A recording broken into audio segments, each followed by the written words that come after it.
നമസ്കാരം. തെമ്മാടിത്തരത്തിനും വേണ്ടേ ഒരു അതിരൊക്കെ. കോട്ടയത്തെ ഗവൺമെന്റ് നഴ്സിംഗ് കോളേജിൽ ക്രൂരമായ റാഗിംഗ് നടന്നു. ഇതിന് നേതൃത്വം കൊടുത്ത SFIയുടെ പിശാചുക്കളെ ഈ നിമിഷം വരെ പോലീസ് ഒന്ന് നുള്ളി നോവിച്ചിട്ട് പോലുമില്ല.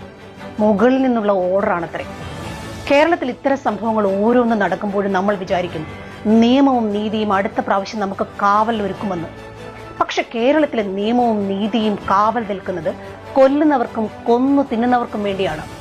സിദ്ധാർത്ഥ് എന്ന മിടുക്കനെ 3 രാവും പകലും പച്ചവെള്ളം കൊടുക്കാതെ കൊന്നു കെട്ടിത്തൂക്കിയവന്മാർ സമൂഹത്തിലൂടെ മിടുക്കന്മാരായിട്ട് നടന്നു നീങ്ങുന്നുണ്ട്.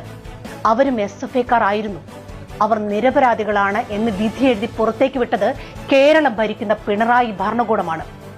SFI എന്ന ഭീകര സംഘടനയുടെ കാവൽക്കാർ.